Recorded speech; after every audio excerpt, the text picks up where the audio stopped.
My grandparents tried to get out of Germany since Hitler came to power. Kristallnacht came, and both of my grandfathers had to go into hiding. When the Nazis came to get my grandfather, my grandmother answered the door and said to them, "Why are you here? You've already taken him away." And they believed her, and so my grandfather was safe. Both my mother and my father's family left Germany on August 28th, 1939. My parents were agnostics, and we didn't talk about God, but we were very involved in synagogue life. I went to Hebrew school. I was a member of an Israeli dance troupe, president of my youth group. I went to Jewish summer camp. I never had a bat mitzvah because back in those days they weren't available for women yet.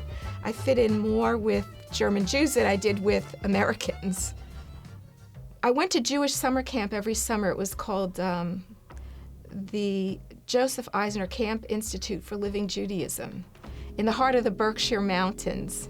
We sang from the Psalms, "I lift up my eyes to the mountains. From whence will my help come? My help comes from the Lord, maker of heaven and earth." And I remember singing that song, and I looked up into the sky and thinking to myself, God, what are you? Are you a force? Are you a spirit? I don't know who you are. I had always had a dream since I was very little, of going to Cornell University for college. And so my father told me, go into social work. That's what good Jewish women do. They go into social work. So my junior year, I started at Cornell. You know, the future was looming out ahead of me, and I had no idea what I was going to do with my life. I was really anxious about the future. I was really nervous. And I just started looking for answers. Why am I here? What's the purpose of my life? I started studying all kinds of religions: Buddhism, Hinduism, Confucianism, Zoroastrianism. I guess I just felt like the answers I was looking for, I hadn't found within Judaism, so I had to look outside. But what I found was they were so esoteric, they were so heavenly minded, that they weren't of any earthly good. There was no way that I could really put them into practice in my life. While I was going through this search, one of my Jewish friends came to me and told me about this book that he had just read, The Late Great Planet Earth by Hal Lindsey. I finally went to the bookstore on campus and I got the book. I learned, first of all, reading this book, that Jesus was Jewish and that he was a direct descendant of King David. There were many prophets that spoke about the Messiah to come, and this author was saying that Jesus was the one who fulfilled these prophecies. I prayed for the first time in my life. I prayed to God and I said to God, I don't know if what this author is writing is true. Please show me the truth. I was in the library one day and happened to meet another woman who was in one of my classes with me, and sat down in the library and started talking. She was the most loving, kind, patient, understanding person I ever met. Within the space of a few weeks, this woman that I had just met became the best friend that I ever had. We went to lunch, and a woman sat down with us at lunch. And we talked, and then this woman turned to me and she said to me, "Do you know Jesus? Is he your Messiah?"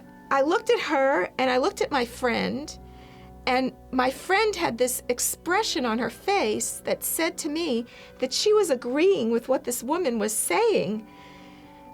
And I looked at my friend and I was about to start screaming and yelling at her. How can you believe in that stuff? That's all malarkey. It's all fairy tales. It's all nonsense. And then all of a sudden, I heard a still small voice.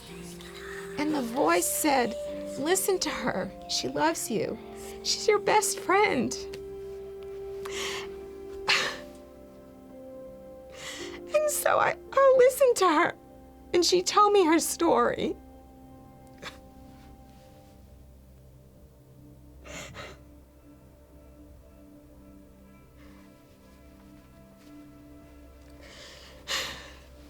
because of the love that I experienced from this woman, I just knew that what she was talking about was the truth. And so at that luncheon table with hundreds of people around us, I just prayed a very simple prayer. And I invited Jesus to come into my life. All of my fears about the future just completely vanished. I was just filled with it. It was like I was enveloped in a cloud of peace. It was like there was this dome of peace that just came over me. I was a member of the Cornell Choir, and we had been scheduled to sing the night when I accepted Jesus as my Messiah. And the concert that we gave was Handel's Messiah. So I got to stand on that platform singing Handel's Messiah that night for the first time, understanding what Isaiah was talking about. For unto us a child is born, unto us a son is given. That was Yeshua, that was Jesus, that was the Messiah. I just recognized him. I just came to know him. And so the words became alive in my mouth. I was looking for purpose and meaning in my life. Why was I created? What was the purpose of life? Why was I here? And through Jesus, God answered all those questions for me. I realized that I was created to have a relationship with God, and that God loves me and he wants to be in a relationship with me, and he wants that relationship to go on forever and ever and ever.